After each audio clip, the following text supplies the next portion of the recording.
दाताची रंगत आणि जिभेची चव दुप्पट करणारी आपली ही लसूण चटणी। अगदी लसूण चटणी मोकळी आणि खूप छान झालेली आहे। सुकी आपण चटणी तयार करून घेतलेली आहे। सध्या हिवाळ्याची सुरुवात होते आहे आणि हिवाळ्यामध्ये हृदयविकाराचा धोका संभवतो, कारण कोलेस्ट्रॉल वाढतं शरीरातलं। अशा वेळेस नेहमी तुम्ही जेवणामध्ये ही लसणाची चटणी आवर्जून करू शकता आणि ही 3 ते 4 महिने फ्रीज मध्ये नक्कीच टिकू शकते। 1 ते 2 महिने तुम्ही बाहेर हवाबंद डब्यामध्ये सुद्धा स्टोअर करून ठेवू शकता। चला तर रेसिपीला सुरुवात करूया।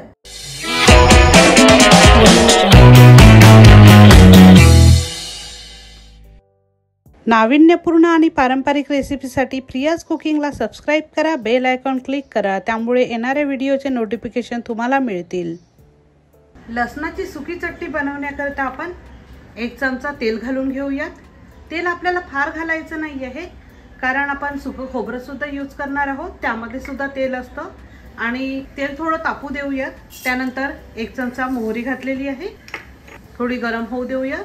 त्यानंतर 1 चमचा जिरे, त्यानंतर 2 ते 3 चमचे मी इथे डाळवं घेतलेलं आहे, ते सुद्धा घालून घेऊया। हे मसाले आपल्याला करपू द्यायचे नाही आहेत, त्यामुळे लगेचच परतवते आहे।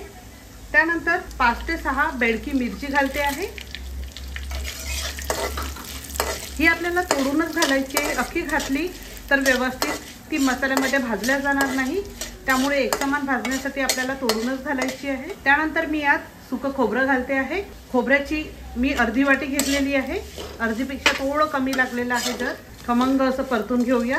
याच्यासाठी आपल्याला जाडबुडाचीच कढई वापरायची आहे, किंवा पातेलं सुद्धा वापरू शकता, टोपमध्ये सुद्धा करू शकता, पण जाडबुडाचं वापरल्यामुळे हे मसाले तळाशी लागत नाही, एकसारखे भाजले जातात। त्यानंतर यात 1 चमचा मी धने घालते आहे, अख्खे धने, हे सुद्धा छान परतवून घ्यायचे आहे।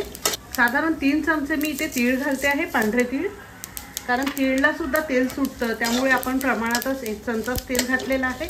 त्यानंतर यात मी अर्धा ते पाऊण चमचा हळद घालते आहे, त्यामुळे चवीला आणि रंगाला सुद्धा खूप छान होईल। काश्मीरी मिरची घेतलेली आहे, तुमच्याकडे लाल तिखट असेल काश्मीरी ते घाला, त्यामुळे कारण फक्त बेडकी मिरची घालून रंग येणार नाही चटणीला, चव तर चांगलीच येईल, पण यामुळे रंग खूप छान येईल। काश्मीरी रेड चिली पावडर असेल तर तुम्ही 1 चमचा घालू शकता, माझ्याकडे नव्हती त्यामुळे मी इथे अख्खी मिरची घालते आहे, 3 मिरची घालते आहे। त्यानंतर चवीनुसार आपल्याला मीठ घालायचं आहे।